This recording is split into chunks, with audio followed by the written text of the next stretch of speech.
হযরত ঈসা দুনিয়ার জমিনে যখন আগমন করবেন, আগমন করার পূর্বে বিবি মারিয়ামের মা ঈসা নবীর নানী আল্লাহর দরবারে মান্নত করেছে, রব্বে কারীম আমাকে যদি একটা সন্তান দেন, ওই সন্তানটাকে আপনার রাস্তায়, আল্লাহর রাস্তায় দিয়ে দিব। জুড়ে বলেন সুবহানাল্লাহ। আমরা এখনো মান্নত করি, কথা বলেন, আমরা এখনো মান্নত করি, আল্লাহ একটা পুত্র সন্তান যদি দাও, ওই সন্তানটাকে মাদ্রাসায় দিয়ে হাফেজে কোরআন আলেম বানাবো। জুড়ে বলেন ঠিক কিনা?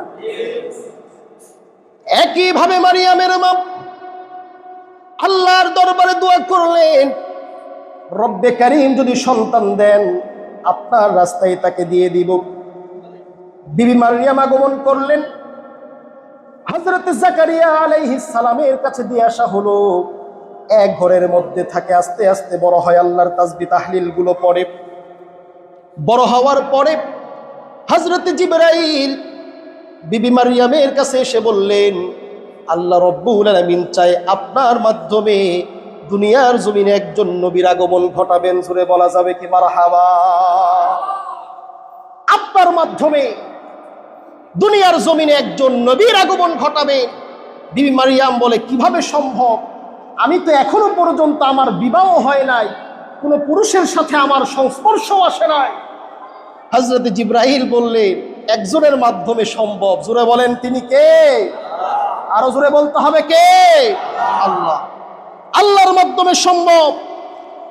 আল্লাহ রাব্বুল আলামিন হযরতে বিবি মারিয়াম আলাইহিস সালামকে যখন চলে গেলেন, বিবি মারিয়াম যাওয়ার পরে তিনি ফাহামালাতহু ফামবাদাত বিহি মাকানান কসিয়্যা, সূরাতু মারিয়ামের মধ্যে এসেছে। এবার যখন বিশাল প্রসব বেদনার মধ্যে পড়ে গেলে, ওই ঘর ছিল পবিত্র ঘর, ঘর থেকে বের হয়ে একটা মরা খেজুর গাছের নিচে তিনি বসে পড়লেন। আল্লাহু আকবার বলে। হযরতে বিবি মারিয়াম মরা খেজুর গাছের নিচে বসে পড়লেন। বসে পড়ার পরে কিছুক্ষণ পরেই দেখা যায় বিবি মারিয়ামের মাথার উপরে যেই মরা খেজুর গাছ ছিল, ওই মরা খেজুর গাছের ডালে ডালে পাকা খেজুর দেখা যায়। শুধুমাত্র তাই নয়, কিতাবের মধ্যে এসেছে, কোরআনুল কারীমের তাফসীর গুলো যদি পড়েন, সেগুলোর মধ্যে পাবেন বিবি মারিয়ামের পায়ের নিচ থেকে আমার আল্লাহ রব্বুল আলামিন নদীর নহর বের করে দিয়েছেন। এবার সন্তান প্রসব করলেন। প্রসব করার পরে সন্তানটাকে নিয়ে যখন বাড়ির মধ্যে চলে গেলেন, মানুষের সামনে গেলেন, মানুষগুলো বলা শুরু করলো, তুমি এমন কি পাপ করেছো, এমন কি জিনা করেছো, যেই জিনা করার কারণে বিয়ের পূর্বেই সন্তান প্রসব করেছো, বিয়েও তো তোমার হয় নাই, ঠিক কিনা বলেন? তামাম মানুষগুলো অপবাদ দেওয়া শুরু করলো। অপবাদ দেওয়ার পরে বিবি মারিয়াম বলে, তাকিয়ে দেখো, দুলনার ভিতরে আমার শিশুটাকে দেখা যায়, তার কাছে যাও, আমার জবাব দিতে হবে না, ওই শিশুই তোমাদেরকে জবাব দিয়ে দিল। জুড়ে বলেন মারহাবা।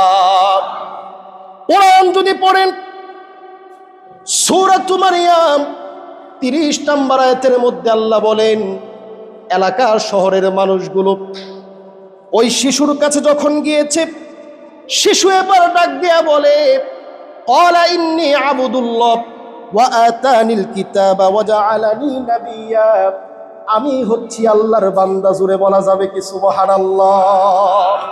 আরো জোরে বলেন আল্লাহু আকবার। দুধের শিশু মাত্র প্রসব করেছে, ওই শিশু কি কথা বলা সম্ভব? জোরে বলেন। কিন্তু দেখা যাচ্ছে এবার বলছে, ইন্নী আবুদুল্লাহ, আমি আল্লাহর বান্দা, ওয়া আতানিয়াল কিতাব, আমাকে আল্লাহ কিতাব দিয়েছে, ওয়া জাআলানি নাবিয়্যা, আর আমাকে নবী হিসেবে পাঠিয়েছেন। সুবহানাল্লাহ বলে। এই যে নবীদের